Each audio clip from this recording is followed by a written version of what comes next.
Kapolrestabes Semarang siap tanggung jawab kasus polisi tembak pelajar. Kapolrestabes Semarang Kombes Irwan Anwar mengaku siap menerima konsekuensi apapun atas kasus penembakan yang dilakukan anggotanya, Aibda Robik Zainuddin terhadap GRO 17, pelajar SMK. Seperti diketahui, penembakan yang dilakukan Aibda Robik mengakibatkan GRO meninggal dunia dan dua temannya Sa, 16, dan AD, 17, terluka. Kombes Irwan Anwar mengungkapkan, tindakan Aibda Robik telah mengabaikan prinsip-prinsip penggunaan kekuatan, abai menilai situasi, teledor menggunakan senjata api, dan telah melakukan tindakan berlebihan dan tidak perlu. Sepenuhnya saya siap bertanggung jawab, saya siap dievaluasi. Apapun bahasanya, saya siap menerima konsekuensi dari peristiwa ini, kata Kombes Irwan Anwar dalam rapat dengar pendapat dengan Komisi 3 DPR RI pada Selasa, tanggal 3 Desember tahun 2024. Irwan lalu membeberkan bukti rekaman CCTV mengenai peristiwa penembakan tersebut. Bukti video ini sama dengan yang beredar luas di media. Di peristiwa ini ada kendaraan yang dikejar oleh kendaraan lain. Si pengejar ini membawa senjata tajam. Ini yang disaksikan anggota dan berniat mengejar, katanya. Namun, lanjut Irwan, yang dikejar masuk gang. Ada 100 meter dari peristiwa ini. Posisi almarhum ada di motor pertama, di tengah. File ini kami dapatkan dari Alfamart, ungkapnya. Meski Irwan menyinggung soal kejar-kejaran motor yang ada almarhum GRO di dalamnya. Namun menurut Kabid Propam Polda Jawa Tengah, Jateng, Kombes Pol Aris Supriyono, penembakan itu tak ada kaitannya dengan tawuran. Menurut Kombes Aris, motif Aibda Robik menembak mati siswa kelas 11 Teknik Mesin SMKN 4 Semarang itu karena kesal. Hal itu berdasarkan pemeriksaan dari pelaku. Menurut Aris, motif penembakan Aibda RZ karena kesal kena pepet saat pelaku akan pulang dari kantor ke rumahnya. Saat itu korban dianggap telah mengganggu jalannya. Motif yang dilakukan oleh terduga pelanggar dikarenakan pada saat perjalanan pulang mendapat satu kendaraan yang memakan jalannya terduga pelanggar jadi kena pepet, kata Aris yang juga hadir dalam RDP Komisi 3 DPR RI di Kompleks Parlemen, Senayan, Jakarta pada Selasa, tanggal 3 Desember tahun 2024.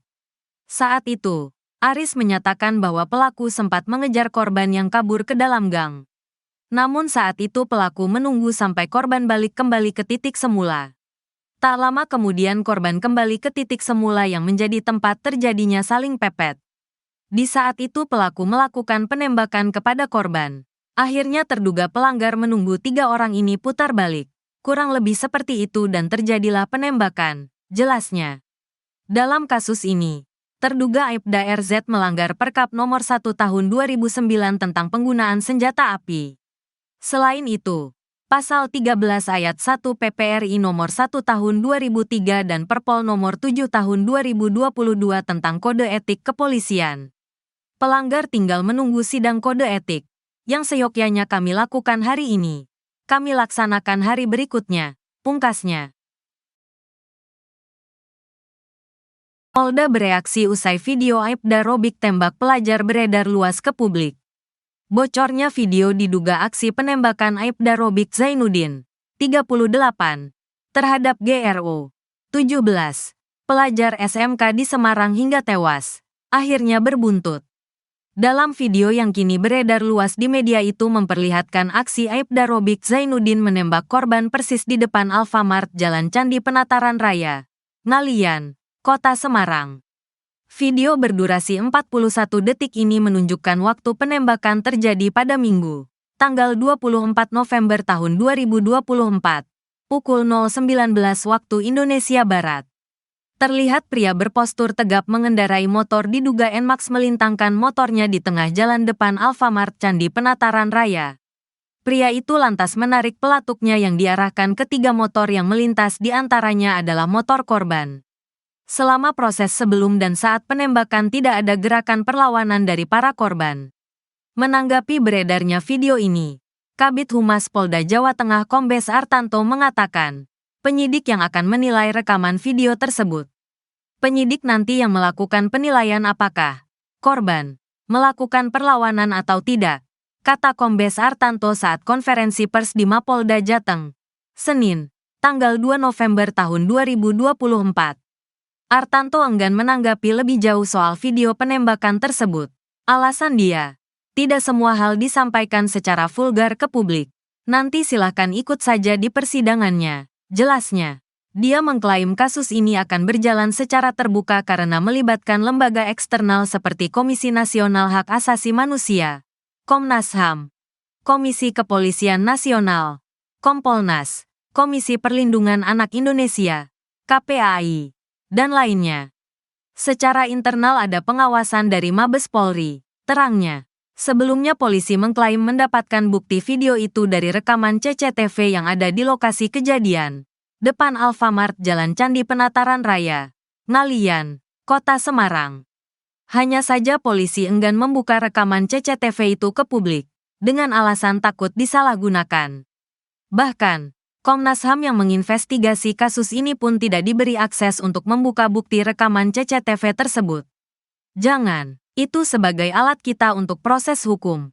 Bukti kita jangan sampai keluar, lalu menjadi konsumsi banyak orang. Dalih Kombes Artanto di Mapolrestabes Semarang, Rabu, tanggal 27 November tahun 2024. Adegan ini menjadi bagian krusial terutama soal klaim polisi bahwa Aibda Robik Zainuddin diserang oleh ketiga korban meliputi GRO, korban tewas, AD, luka tembak di dada, dan SA, luka tembak di tangan. Polisi menuding ketiga korban menyerang terlebih dahulu ke Aibda Robik sehingga dia meletuskan pistolnya sebanyak 2 kali. Nembaknya, pakai senjata organik, dimiliki oleh yang bersangkutan, beber Artanto. Polisi juga enggan membeberkan posisi penembakan antara Aibda Robik dengan korban. Itu nanti kita sampaikan di proses penyelidikan, terang Artanto. Kapolrestabes Semarang Kombes Irwan Anwar mengatakan, video penembakan Aibda Robik ketiga korban terekam kamera CCTV. Ada buktinya, katanya. Irwan menjelaskan, anggotanya menembak korban sebanyak 3 orang dengan 2 kali tembakan. Tembakan pertama mengenai almarhum GRO di bagian pinggul kanan. Kemudian tembakan kedua mengenai SA dan AD. SA dan AD itu 1 peluru. Jadi tembakan menyerempet badan korban pertama dan kedua. Jadi dari samping. Tuturnya Irwan sembari memperagakan posisi tangan SA yang merangkul tubuh Da dari arah belakang. Kapolrestabes Semarang bingung menjelaskan peran tersangka tawuran yang melibatkan pelajar SMK GRO. Kepolisian kembali menggelar konferensi pers terkait kasus tewasnya pelajar Semarang GRO 17 yang ditembak Aibda Robik Zainuddin 38. Anggota Satres Narkoba Polrestabes Semarang. Inilah sosok Aibda Robik. Polisi kembali menjabarkan soal duel antar 2 kelompok gangster yang bertikai yakni antara gangster Seroja dengan Tanggul Pojok. Duel antar gangster ini menjadi dalih polisi atas tindakan Aibda Robik untuk menembak mati GRO yang dituding melakukan penyerangan kepada anggota polisi tersebut. Dalam rilis kasus ini, polisi menghadirkan 4 tersangka meliputi Michael Pesah Lukmana 20, DP, 15, AD, 15, dan HRA, 15. 3 orang merupakan dari kelompok Seroja dan 1 orang dari Tanggul Pojok.